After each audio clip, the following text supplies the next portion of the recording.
Bonsoir Franck. Bonsoir Tom. Alors Franck, tu nous parles depuis la Libye ce soir.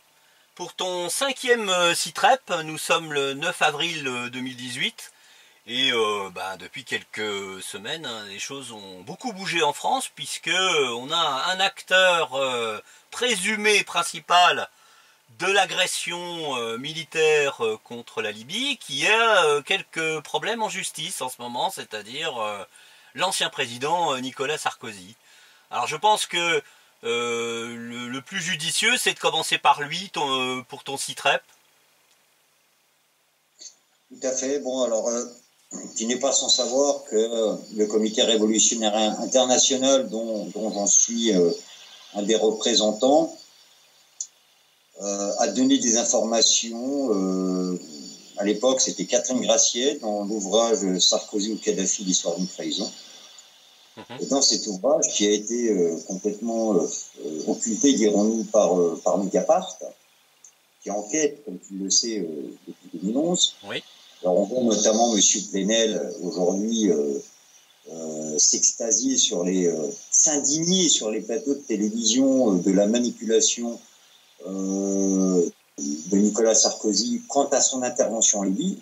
Je voulais quand même rappeler à tes auditeurs que, comme tu le sais, j'étais présent en Libye en 2011. Oui. J'ai été témoin des mensonges à l'époque proférés par les différents médias, y compris par Mediapart. Et j'avais à l'époque, dès mon retour de Tripoli le 14 août 2011, contacté Mediapart justement pour faire part de mon témoignage, puisque j'étais présent en Libye. Ces derniers, je me souviens avoir eu 2 journalistes de Mediapart qui avaient pris mes propos avec légèreté et avec sourire, et ont continué jusqu'à la mort de Muammar Kadhafi de vilipender sur leur site internet, dans leurs articles, les mensonges qui avaient été portés par Nicolas Sarkozy, par Bernard-Henri Lévy pour justifier l'agression et la chute d'Aja-Maria. Alors moi je trouve ça assez atypique aujourd'hui de voir Monsieur Plenel, rédacteur en chef de Mediapart, de s'indigner et de dire qu'au final, il faudrait que les parlementaires français diligentent une enquête parlementaire pour mettre en lumière ce qui s'est passé, alors que les journalistes de son site internet étaient avisés et ont été en temps et en heure avisés de la réelle situation en Libye, mais ils n'ont pas pris en compte mes propos à l'époque. Alors, c'est une petite parenthèse. Pour revenir au financement de Nicolas Sarkozy, comme j'ai pu le dire à différentes occasions, sur différents sites web, oui, il y a eu financement de la campagne de Nicolas Sarkozy par l'État libyen. Oui, Nicolas Sarkozy a touché de l'argent en espèces. En novembre 2016, à l'hôtel Corantia, des proches de Nicolas Sarkozy ont rencontré des proches de Muammar Kadhafi. Il y a eu une réunion le matin à l'hôtel Corantia où étaient présents 4 représentants de Nicolas Sarkozy et 2 représentants de Muammar Kadhafi. L'objet de cette rencontre était de finaliser le financement de la campagne de Nicolas Sarkozy, le soutien porté par le peuple libyen eu à l'égard de Nicolas Sarkozy. Et donc il y a eu un entretien qui a duré 3-4 heures dans une des suites de l'hôtel Corantia, qui a eu pour effet une rencontre avec Muammar Kadhafi l'après-midi, d'environ 2 heures, où cette délégation proche de Nicolas Sarkozy ont rencontré donc le guide, le colonel Muammar Kadhafi, pour finaliser cet accord. Suite à cela, cette délégation est partie, a quitté Tripoli le soir même, dans 2 voitures diplomatiques libyennes, à la direction de la ville de Djerba en Tunisie, donc par route. Et dans ces 2 véhicules diplomatiques libyens, il y avait 20 millions de dollars cash qui ont été remis par l'État libyen. Le problème pour cette délégation, c'est que l'ensemble de ces entretiens ont été filmés par les services secrets libyens à leur insu. D'où les propos de Saïf al-Islam le 16 mars 2011 sur Euronews, où il annonçait, au monde entier qu'il disposait des preuves du financement de la campagne de Nicolas Sarkozy. Donc il faut s'attendre dans les mois à venir à une révélation de la part de Saïf al-Islam, du groupe de Saïf al-Islam, des preuves qui confirmeront le financement de Nicolas Sarkozy quant à sa campagne de 2011. Alors maintenant, la question est de savoir pourquoi Mouammar Kadhafi a financé Nicolas Sarkozy. Ah oui. C'est très simple. Nicolas Sarkozy, au travers de Takedine, a cherché à se rapprocher de Mouammar Kadhafi, puisque là, la Jamaïa arabe libyenne était largement connue pour sa générosité. Et Nicolas Sarkozy savait que Abdallah Sinoussi, le beau-frère et chef des services secrets de la Jamaïa arabe libyenne, disposait d'un mandat Interpol concernant les attentats d'UTA, et que cela posait énormément de problèmes, bien évidemment, à la Jamaïa arabe libyenne, que Abdallah Sinoussi ait cette fiche Interpol. Donc Nicolas Sarkozy lui a la bonne idée de faire passer auprès de Mouammar Kadhafi, des proches de Mouammar Kadhafi, qu'une fois élu président, il aurait la capacité d'interagir pour faire retirer ce mandat Interpol. Alors pourquoi Nicolas Sarkozy propose cela? Puisque à l'époque, Nicolas Sarkozy est ministre de l'Intérieur, il y a déjà des rapprochements entre l'État français et l'État libyen, et il apprend que lors de différentes conversations entre Jacques Chirac, mais aussi Mouammar Kadhafi, Kadhafi avait appelé à ce que Jacques Chirac puisse intervenir pour faire lever ces fiches Interpol. Jacques Chirac rappelle simplement à Mouammar Kadhafi qu'il y a une séparation des pouvoirs en France et qu'en tant que président de la République, il ne veut pas interagir sur la justice. Donc, au demeurant, Jacques Chirac reste intègre, dirons-nous, puisqu'il ne va pas faire croire à Mouammar Kadhafi des actes qu'il ne peut pas réaliser. Ça, c'était le premier point. Deuxième point, il savait que Mouammar Kadhafi voulait développer l'Union africaine. Il voulait que c'était un projet qui lui était cher, et il a pris des garanties qu'une fois président de la République, il y aura un partenariat serré entre la France et l'État libyen pour le développement de l'Afrique, et pour cause, puisque la France est très impliquée en Afrique, notamment concernant le franc CFA. Bah oui. Donc, il était tout naturel à Nicolas Sarkozy de collaborer au développement de l'Afrique. Voilà. Donc, ce sont ces deux raisons pour lesquelles l'État libyen a financé la campagne de Nicolas Sarkozy. Voilà. Donc, et si tu me permets, Franck, il y a aussi un élément important, c'est aussi de permettre à la Libye de sortir de l'espèce de blocus organisé par les Occidentaux suite aux attentats qui lui ont été attribués, entre guillemets, au pouvoir libyen, faussement d'ailleurs, mais et il voulait sortir la Libye de ce blocus, de cette espèce de blocus occidental. Voilà, tout à fait. Donc il expliquait qu'une fois président de la République, il aurait invité Mouammar Kadhafi à l'Élysée pour justement permettre à la Libye de rentrer dans le concert des nations, qu'il jouerait de son influence, de l'importance de la France au sein de l'Union européenne, et qu'il avait tout intérêt à miser sur Nicolas Sarkozy lors de cette campagne. Alors je tiens quand même à rappeler auprès de tes auditeurs que Mouammar Kadhafi a été dédouané tant par la CIA que par la DGSE des attentats de l'UTA, qui au final ont été fomentés non pas par la Libye, mais par l'Iran en partenariat avec la Syrie. Mais à l'époque, il y avait la guerre en Irak, et il ne fallait pas, enfin les Américains avaient besoin de ces partenaires iraniens et syriens pour renverser Saddam Hussein.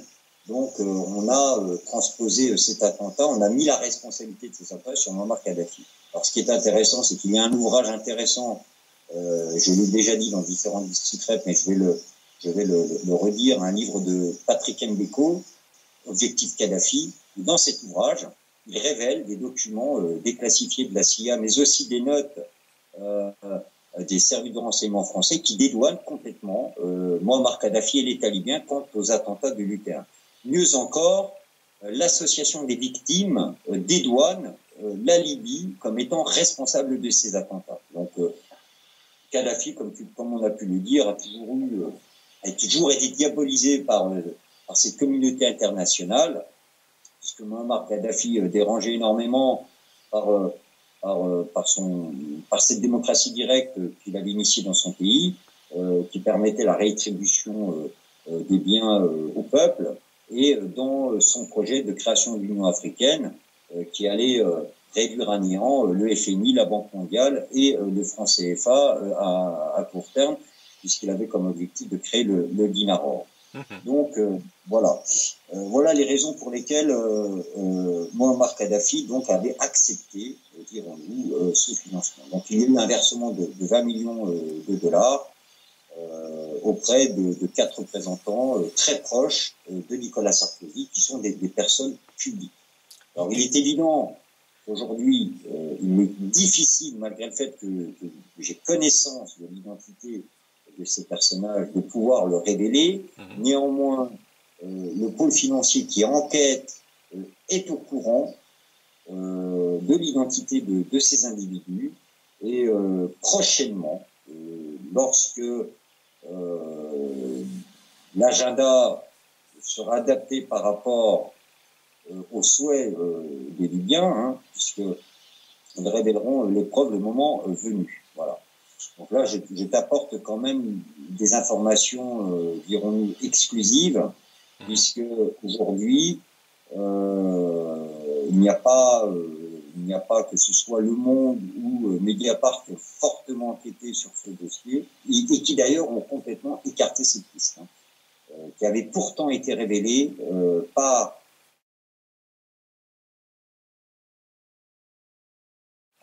C'est des informations qu'il avait révélées en 2013 auprès de la journaliste Catherine Gracier, d'un ouvrage qui était sorti au Seuil. Voilà. Mais alors, ce qui est intéressant d'ailleurs, c'est que cette journaliste et le Seuil n'a eu aucun procès de la part de Nicolas Sarkozy par rapport aux informations et aux accusations qu'elle avait formulées dans son ouvrage. Je viens quand même à le préciser. Voilà. D'accord. Et donc là, les deux voitures de ces représentants de Nicolas Sarkozy sont passées par la Tunisie via Djerba, c'est ça? C'est ce que tu nous voilà, avais dit. Donc c'est par où ces deux voitures, c'était deux Mercedes diplomatiques, plaques diplomatiques libyennes. D'accord. Et donc ils ont décidé de passer par la route. C'était beaucoup plus discret que de passer par... c'était plus discret, et donc ces voitures diplomatiques ont laissé cette délégation une fois le passage de Rajezdir. Ils sont passés dans Rajezdir, Ben Gardal, pour ensuite se rendre à Djerba. Ils les ont laissés à Djerba, et cette équipe composée de 4 personnes ont pris l'avion, un jet privé sur l'aéroport de Djerba pour le Bourget, voilà, avec 20 millions de dollars. Voilà. Un d'entre eux est une personnalité très connue, j'en dirai pas plus, c'est ça? Les 4 personnalités sont très connues. D'accord, bon ben voilà. Donc on saura tout ça dans quelques mois, au moment où Salif al-Islam décidera de donner les informations à la justice française. Oui, mais enfin, comme ça peut être dans quelques jours ou dans quelques semaines. D'accord. Voilà.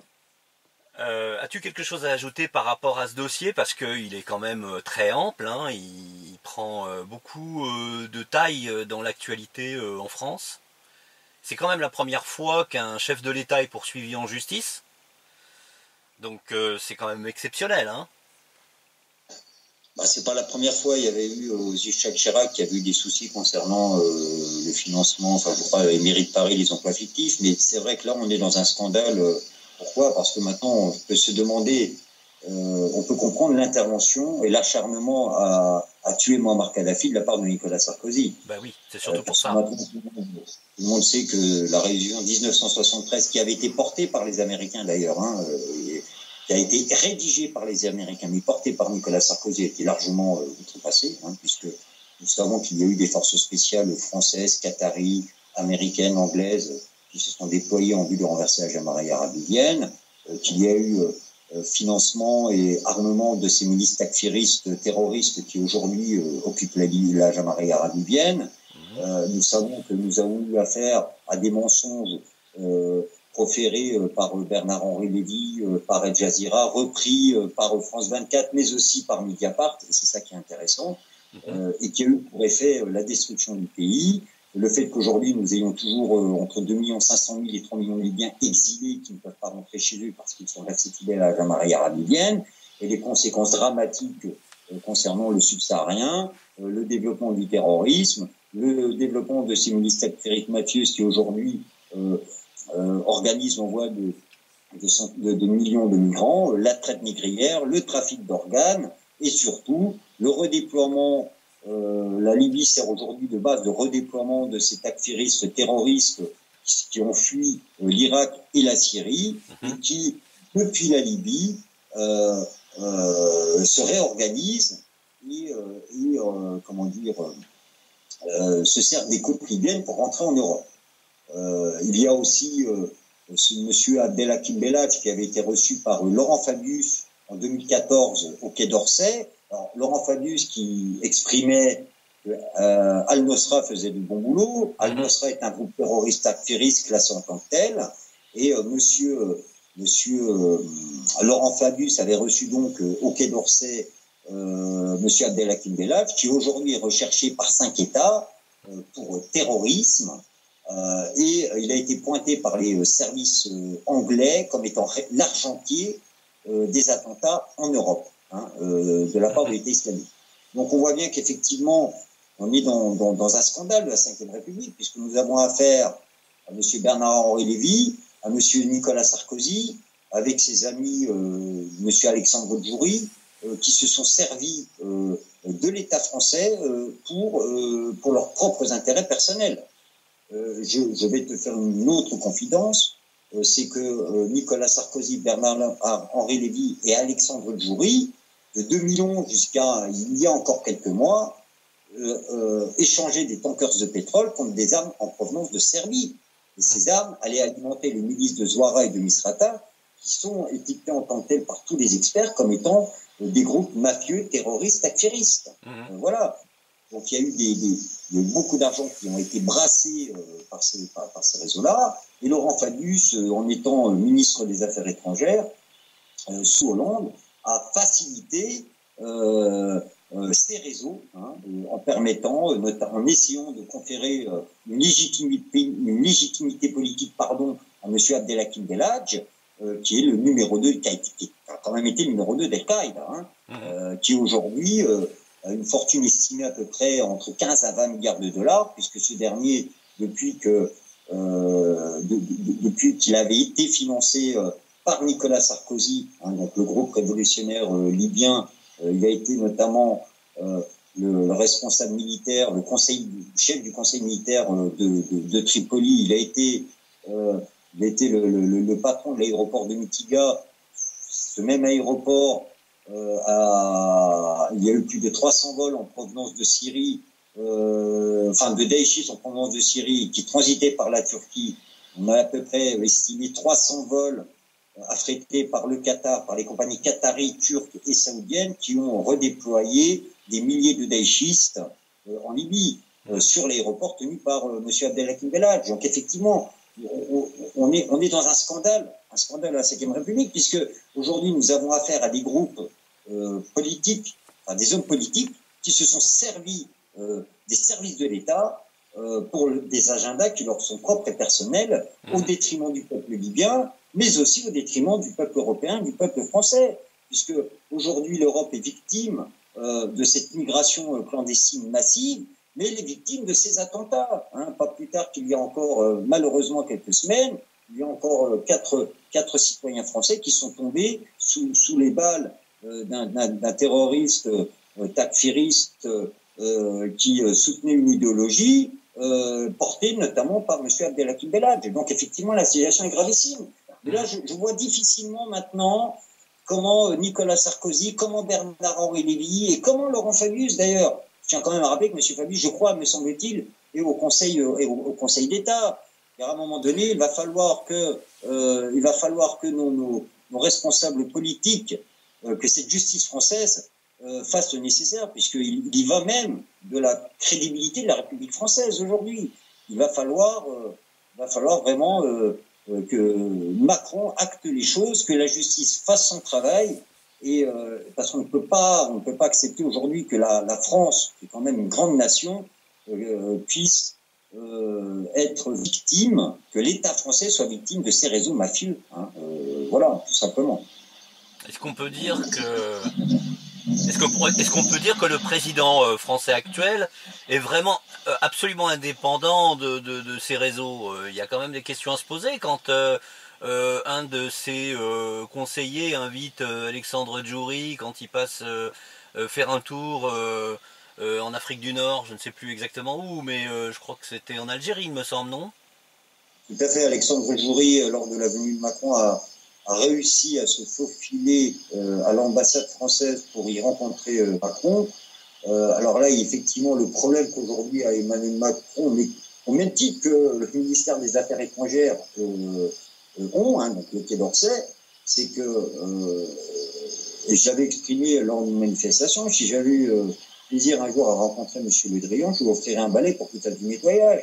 Parce qu'il y a encore ces résidus de ces réseaux Sarko, de ces réseaux Fabius, et je pense qu'aujourd'hui, les diplomates, les conseillers de Macron sont complètement déconnectés de la réalité, notamment sur le dossier libyen. On voit qu'aujourd'hui, on a des services de renseignement extérieurs, on voit des... Ouais, je vais te donner un exemple. Hein. Nous avons par exemple un professeur de Sciences Po, hein, qui est considéré comme un expert sur la Libye, qui va raconter que Saïf al-Islam est en train de passer des accords avec Abdelhakim Bellach, les frères musulmans, en vue de se présenter aux élections. On est dans de l'hérésie. C'est-à-dire qu'on a aujourd'hui des experts qui conseillent nos politiques qui sont complètement déconnectés de la réalité libyenne. C'est quand même assez grave. On a un autre... D'ailleurs, je me souviens... Alors, j'ai plus son nom, c'est aussi un expert de Sciences Po. Alors non, c'est pas Sciences Po, là, c'est à Aix-en-Provence. Hein. D'ailleurs, il était présent lorsque M.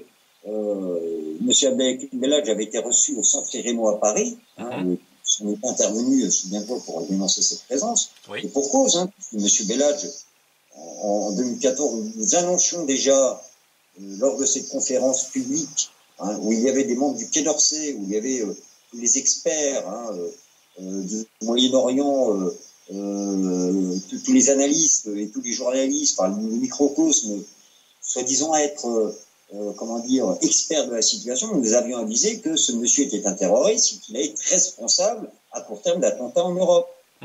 8 mois après, il y a eu les attentats Charlie Hebdo. Maintenant, nous savons que M. Abdelhakim Bellach a permis le déploiement des daïchistes et, grâce à sa fortune, alimente et finance ces réseaux terroristes. Alors, ces informations, quand même après eux de tes auditeurs, émanent des services secrets anglais. Voilà. Donc effectivement, aujourd'hui, Macron dispose de conseillers qui sont complètement déconnectés de la réalité libyenne.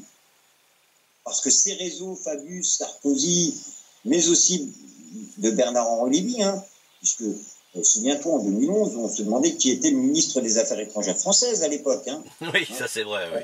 Voilà. Hein. Donc, le problème, c'est qu'aujourd'hui, il est grand temps que Emmanuel Macron s'entoure de personnes compétentes et se rapproche parce qu'il y a, hein, je pense notamment que la DGSE est très au fait, hein, concernant notamment ces trafics d'armes que j'ai évoqués là, de 2011 à 2014 par ces réseaux Sarkozy. Les services de renseignement français sont au fait de cela, puisque en juin 2016, les services français de COS ont coulé un navire battant pavillon grec chargé d'armes en provenance de Serbie, qui était à la destination de Misrata. Donc c'est un secret de polichinelle, hein, quant au trafic d'armes orchestré par les réseaux Sarko, BHL et Djouri. Les services de renseignement sont tout fait de cela. Mais encore faudrait-il que ça revienne aux décisionnaires politiques, ce qui n'est pas le cas aujourd'hui. Parce que nous avons des services extérieurs qui parasitent nos services de renseignement. C'est une réalité. Maintenant, c'est une décision politique. Il faudrait que Nicolas Macron tape du poing sur la table. Le nettoyage nécessaire. Emmanuel Macron. Mais Macron, quand même, malgré tout, on peut dire ce qu'on veut.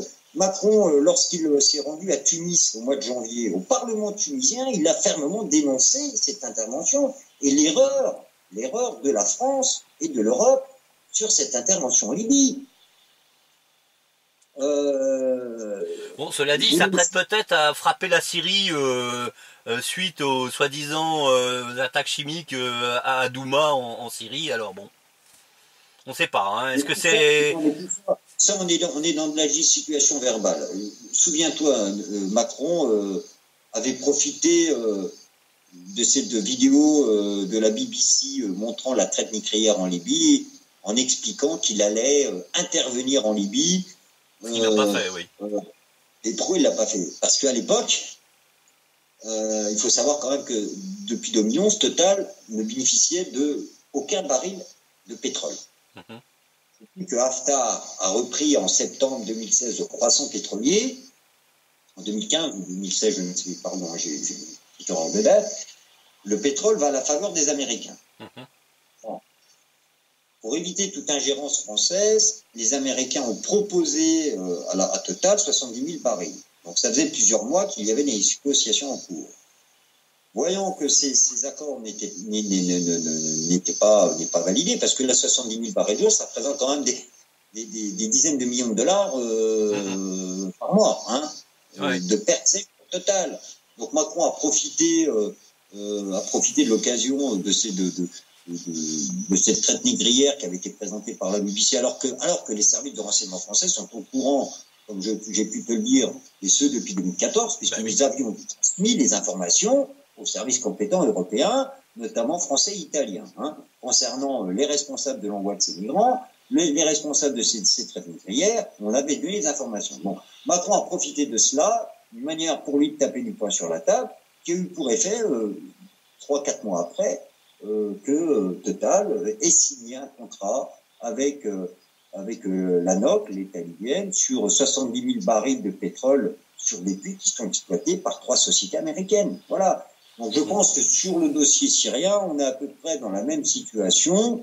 Peut-être que l'État syrien ont en leur possession des services, des agents français, des agents américains, et qu'il y a de la négociation. Voilà. Ouais, il semblerait que ce soit ça, oui. Voilà, on est dans des situations quand même assez compliquées. Je crois qu'il faut quand même...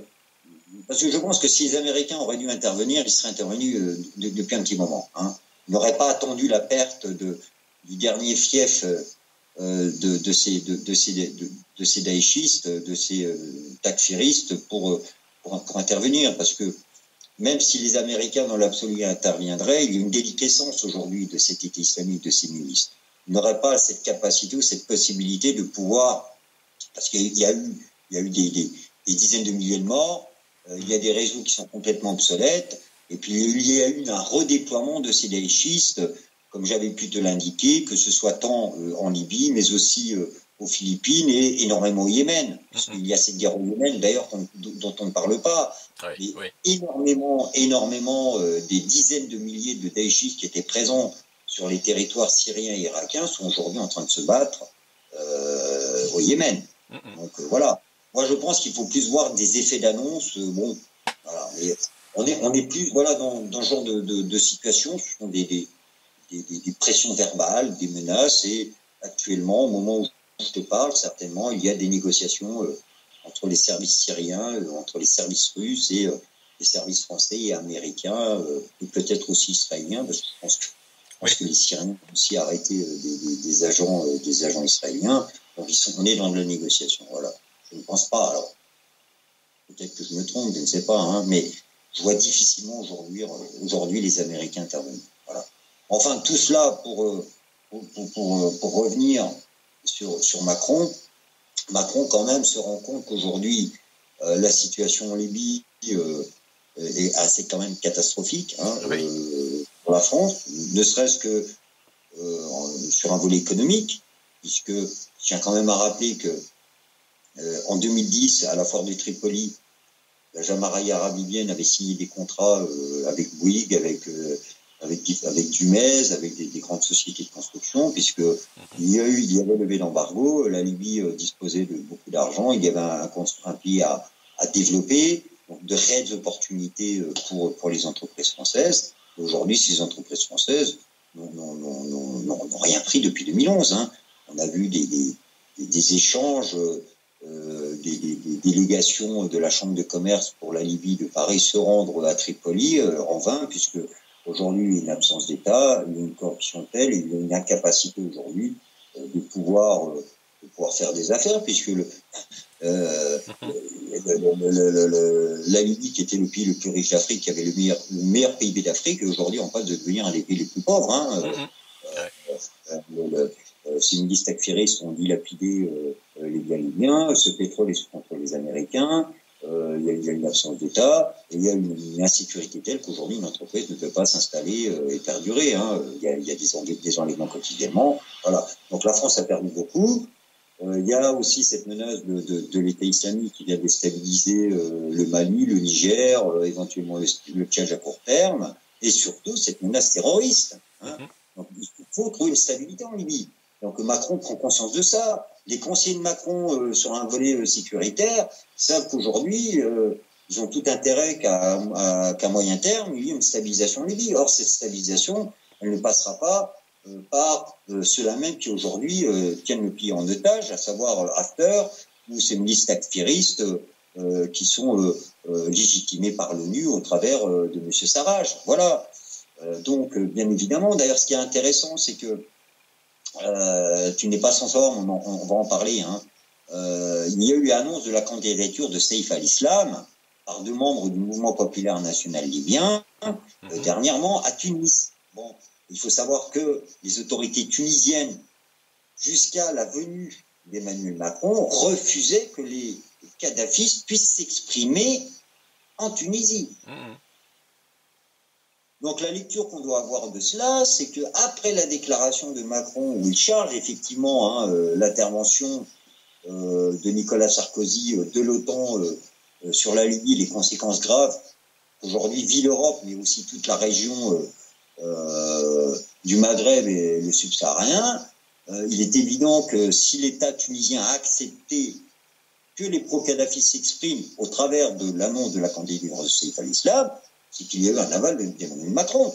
Donc on voit bien qu'aujourd'hui, l'État français est en train de prendre conscience, effectivement, non seulement de cette erreur, puisqu'on a les 8 ans et on regarde le bilan. Quel est le bilan? Le bilan, il est catastrophique par rapport au point que je viens d'évoquer. Bon, maintenant, Macron voit qu'aujourd'hui, la seule solution passera au travers de ce qu'on appelle les kadhafistes dans les médias, mais au travers des tribus libyennes, qui sont restés d'ailleurs fidèles à Jean-Marie Arab lui-même. Il n'y a pas d'autre alternative aujourd'hui. Il n'y a pas d'autre alternative. Et je pense que l'État français est au courant de ça. Et on commence à voir justement le fait que les kadhafistes tunisiens puissent s'exprimer sur les médias tunisiens pour annoncer la candidature de Saïf. Il faut y voir derrière une démarche française. Alors il nous reste une petite dizaine de minutes pour évoquer le reste de l'actualité, de ce que tu souhaites nous dire. Et je voulais refaire une petite parenthèse, parce que je crois que tu as des choses à dire là-dessus. Manifestement les médias russes, qu'ils soient de langue russe ou même francophone, s'intéressent de près à ce qui se passe en Libye et ont recueilli tes interviews dernièrement. Mais il y en a peut-être une qui ne s'est pas très très bien passée. Peut-être que tu peux nous en parler un petit peu plus. Oui, alors j'ai l'agence de presse RIA qui m'avait contacté il y a à peu près une dizaine de jours concernant le financement de la campagne de Nicolas Sarkozy. Donc j'ai été interviewé et donc c'est un article qui est sorti en russe. Il n'est pas sans savoir que Sputnik RT prennent les articles sur l'agence de presse RIA et donc Sputnik France a repris, a traduit mon interview qui était en russe. Donc j'ai été contacté par Rachel Marsden de Sputnik France qui m'a demandé d'intervenir dans une de ses émissions qu'elle anime sur Sputnik Radio, donc sur sputnik.fr, pour de me poser des questions relatives à la situation en Libye. Alors j'ai exprimé à peu près les mêmes propos, c'est-à-dire que j'ai dénoncé j'ai dénoncé la responsabilité de Nicolas Sarkozy dans le financement de la campagne, mais j'ai dénoncé aussi l'implication d'Israël dans la chute de la Jamaria en 2011, puisque j'ai exprimé que Bernard-Henri Lévy, lors d'un dîner du CRIF en novembre 2012, publiquement avait exprimé qu'il s'était engagé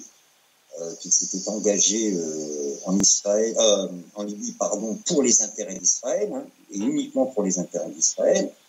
Il a clairement montré dans son film Le Serment de Toubrouk, où on le voit en train de dialoguer avec le ministre de la Défense israélienne, mais aussi Netanyahou, en demandant clairement une aide pour ces rebelles takfiristes terroristes en renversé à Jamaria.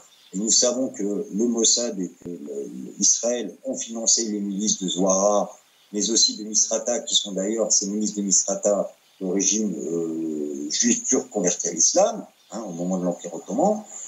Et j'ai vu que ces propos la dérangeaient. Alors pour quelle raison? Au point qu'elle commence à me dire, mais attendez, vous parlez de la CIA, vous parlez de Sarkozy, vous parlez d'Israël, on parle de complot. On peut imaginer que vous êtes dans une thèse complotiste. Bon, alors j'ai quand même été assez étonné. Alors je pense que cette journaliste, déjà, avait une méconnaissance accrue du dossier libyen. Hein. Il y avait aussi une petite... Elle m'a demandé pourquoi je m'étais impliqué en Libye, donc j'ai expliqué que j'étais parti en 2011. Elle m'a demandé qui avait payé le billet d'avion. Bon, alors, j'avais trouvé cette remarque assez ridicule. Et donc, face à ces propos, hein, donc je me suis exprimé à peu près 25 minutes. Le lendemain, elle m'envoie un message, parce que cette interview aurait dû être publiée en vidéo sur Sputnik 2 jours après, le temps qu'il fasse le montage. Et là, elle me demande de prouver mon affiliation auprès des Libyens, de la mettre en relation avec des proches de Saïf al-Islam, de son conseil de campagne électoral, puisque le dernier qui a été présenté, pour pouvoir légitimer. J'ai rappelé quand même que si elle m'avait interviewé, c'est qu'elle estimait que je représentais quelque chose, que le b.a.-ba quand même dans l'école du journalisme, c'est d'avant d'interviewer quelqu'un, c'est de vérifier les sources et de faire un système de renseignement. Et pour avoir donné cette information à mes camarades libyens, ces derniers m'ont demandé que ces vidéos ne soient pas diffusées et m'ont demandé de ne plus valider Sputnik France, qui aujourd'hui, concernant cette journaliste, nous laisse penser qu'il y a un grand problème, parce que le fait d'évoquer la responsabilité d'Israël concernant la chute de la Jamaria libyenne a posé un problème sérieux à cette journaliste. Voilà. Donc, c'est une petite parenthèse, mais c'est quand même aussi intéressant de l'exprimer auprès de tes auditeurs. Je voulais aussi revenir, avant de terminer, sur l'annonce de la candidature de Saïf al-Islam Kadhafi. Alors, je tiens à t'exprimer et à exprimer à tes auditeurs que Saïf al-Islam ne se présente pas aux élections présidentielles, qu'il n'a pas souhaité, qu'il n'a pas donné de mandat de représentation à ces deux personnes qui ont annoncé sa candidature. Donc, il s'agit des membres du mouvement populaire national libyen, qui sont des anciens fonctionnaires de la Jamaria libyenne. Mais au travers de cette déclaration, ces derniers souhaitent quand même profiter des élections, de jouer de l'image de Saïf al-Islam pour gagner des sièges. Et voilà. Donc, je tiens quand même à dire qu'au sein des tribus libyennes, les tribus libyennes refusent toute élection, et que la résistance libyenne considère ces deux porte-paroles et le mouvement populaire national libyen comme étant des traîtres à la nation, à la Jamaria libyenne. Voilà. Donc Saïf al-Islam ne se présentera pas aux élections présidentielles, puisque le Conseil suprême des tribus libyennes ne souhaite pas qu'il y ait d'élections, et Saïf al-Islam n'a pas donné de mandat à ces deux individus pour annoncer une hypothétique candidature. C'est quand même important de le préciser, puisqu'on a vu que l'ensemble des médias ont mis ça en avant. Voilà. Bon, déjà, encore faut-il qu'il puisse y avoir des élections en Libye, ce qui est sans doute impossible aujourd'hui, pour des raisons de sécurité, mais aussi parce que le général Haftar refuse, et il l'a dit clairement, un processus électoral, puisqu'il estime que le peuple libyen n'est pas prêt, pour cause, puisque si demain il y avait des élections, Haftar raflerait peut-être à 1 ou 2%, donc n'aurait plus de légitimité en tant que tel. Voilà. Mais non, Saïf al-Islam ne se présentera pas aux élections, et je réitère aujourd'hui auprès de tes auditeurs il y a toujours ce soulèvement populaire qui est en préparation, autant par les comités révolutionnaires libyens restés fidèles à Muammar Kadhafi, mais aussi de cette résistance verte. Et les chefs de tribus ont réitéré encore dernièrement et appellent à la libération de la Jamaïque arabe libyenne. Voilà. Alors aujourd'hui, Bani Walid, zone verte, Gat ou Bari, on a toujours on a un renforcement aujourd'hui puisque là j'ai eu l'occasion de parler avec deux journalistes qui sont indépendants mais qui travaillent pour le média mainstream, qui se sont rendus à Bani Walid il y a quelques jours et ils étaient très étonnés de voir que dans l'ensemble de la ville il y avait des drapeaux verts et que l'ensemble de la population après la libération de la Jamaïque arabe libyenne. Donc ce sont des journalistes qui sont présents en Libye depuis 2011. Ça faisait 2 ans qu'ils n'étaient pas rendus à Bani Walid, ils étaient quand même assez étonnés. Depuis combien de temps ils ne s'étaient pas rendus à Bani Walid? Depuis 2015. Donc ils ont été extrêmement surpris de constater qu'il y avait massivement présence de drapeaux verts de la Jamaïque arabe libyenne dans les rues et un soutien massif de cette population. C'est-à-dire qu'aujourd'hui, Bani Walid est considéré comme une ville libérée. Au même titre que Gat et Oubari. Il y a encore eu à l'occasion du 48e anniversaire, puisque il y a 48 ans, Muammar Kadhafi avait chassé les Américains et les Anglais des bases militaires, puisqu'ils occupaient des bases. Ils étaient présents militairement, comme vous avez pu l'évoquer lors de notre premier entretien. Oui. Donc il y a eu une célébration très importante où des milliers d'habitants à Gat, donc les Touaregs, qui sont restés fidèles, voilà, qui ont célébré cela. On y voit la population arborer des drapeaux verts. D'ailleurs, il y a un drapeau à Gat, un mât très haut, je crois qu'il doit faire 8 mètres de haut avec un beau drapeau vert qui est en permanence. Voilà. Le drapeau d'Héra n'est pas présent ni à Gat, ni au Bari, et encore moins à Bani Walid. Et ces journalistes étaient étonnés de voir cela. Pourtant, je n'ai de cesse de le lire en 2 ans, mais là, au moins, ils ont été vérifiés par eux-mêmes, et ça, c'est intéressant. D'accord. Oui, tu disais qu'effectivement, Saïf al-Islam n'avait pas donné d'instructions pour préparer sa candidature aux élections pour une raison extrêmement simple, et il faut simplement aller dans les sites précédents que tu nous as accordés, des interviews que tu nous avais accordées. C'est que c'est le Conseil supérieur suprême des tribus libyennes qui l'a élu, lui, nouveau guide de la Jamaïque arabe libyenne. Donc il n'a pas besoin de passer par les élections, d'autant plus que, comme tu disais, la situation est dangereuse, et puis surtout, pratiquement la moitié de la population est à l'extérieur de la Libye. Sans compter que, bien entendu, ils peuvent aussi recommencer comme la dernière fois, c'est-à-dire d'accorder le droit de vote qu'à une centaine de milliers de Libyens. Même ça, c'est même pas sûr que ça suffise pour empêcher Saïf al-Islam d'arriver au pouvoir. Non, mais de toute façon, Saïf al-Islam, aujourd'hui, il est impossible de se mettre à la table avec ceux-là même qui sont responsables de la destruction de son pays, responsables de la mort de 3 de ses frères et de son père. Ouais.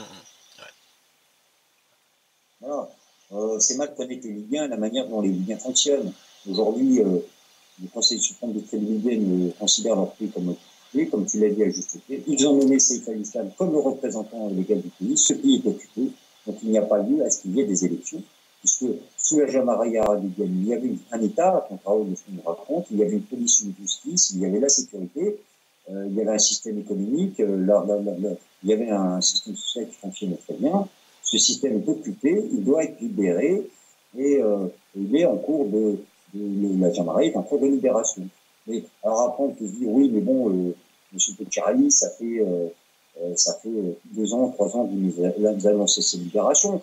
Ça a quand même rappelé que la Libye, c'est 6 millions d'habitants, elle a été agressée par 42 pays, qu'il y a des ingérences étrangères constantes et régulières. Les intérêts américains sont très puissants, mais aussi qataris, saoudiens, émiratis, français, turcs. Donc il y a une résistance qui doit être discrète, c'est pourtant un petit pays, mais pourtant effective, elle a lieu et il y aura ce soulèvement lorsque les conditions seront réunies. Voilà. D'accord. Mais force de constater, en étant en Libye, de voir qu'il y a toujours cette combativité du peuple libyen et cette attention, cette volonté de libérer le pays. Je peux t'assurer qu'il s'organise en conséquence et nous espérons que prochainement, le coup final sera porté pour libérer ces Jamaïques arabes libyens. Voilà. Et redonner la stabilité, la paix dont jouissaient les Libyens avant l'intervention criminelle de Bernard-Henri de Sarkozy et, de ces criminels qui, nous espérons... Alors, c'est vrai que les camarades libyens ont fait d'un très bon œil cette mise en examen de Nicolas Sarkozy. Ça a été une célébration pour eux, puisque ça permet aussi de montrer que la France est un grand pays et que la France sait aussi mettre en examen des criminels, parce que pas plus tard qu'il y a quelques jours, le chef de Warfala considère Nicolas Sarkozy comme un criminel. Lorsque la ville a été attaquée, l'hôpital de Bani Walid a été détruit, l'école a été détruite, la mairie a été détruite, il y a eu des milliers de morts. Ils n'ont pas oublié. Hein. C'est une martyre, Bani Walid. Hein. D'ailleurs, c'est le chef de la plus grande tribu libyenne. Hein. Les Warfala est la plus grande tribu. Ils se sont félicités de la mise en examen et espèrent, et je pense que ça sera peut-être un précédent d'ailleurs historique, un président de la République sera en détention. Une fois que ces preuves seront révélées, Nicolas Sarkozy, là, aura vraiment de gros problèmes. Et je peux te dire qu'il passe de très mauvaises nuits actuellement, hein, parce qu'il sait réellement ce qui s'est passé, il sait réellement qui l'a touché de l'argent, et là, le taux se resserre sur lui. Hein. Alexandre Djouri, d'ailleurs, qui avait été arrêté en Angleterre à la demande, c'était un mandat de la part des juges, qui a été incarcéré, avait suivi quand même je crois, 7 ou 8 crises cardiaques répétées, hein, et qui a prévalu d'ailleurs une hospitalisation, une mise en coma artificielle pour pas qu'il décède, est sorti de son coma et a annoncé au juge qu'il allait témoigner de ce qu'il savait du financement. Donc, les taux se resserrent sur Nicolas Sarkozy. Voilà. Bien, écoute, on arrive au terme de ce site-rep. Merci de nous avoir accordé cet entretien. Et puis, bien sûr, nouvelle interview de ta part dans le 6e site-rep. On ne sait pas quand il pourra être enregistré, mais en tout cas, merci pour le contenu du 5e et à très bientôt. C'est moi qui te remercie, Tom, et puis je remercie tes auditeurs d'être fidèles à ces site-rep et de s'intéresser grandement au malheur que vit le peuple libyen. Voilà. Et j'espère que mes témoignages permettront d'éclairer et de mieux comprendre et de mieux appréhender la complexité de la Libye actuellement. Je te remercie et je te dis à très bientôt, Tom. Merci. À très bientôt, Franck. Au revoir. Merci, au revoir.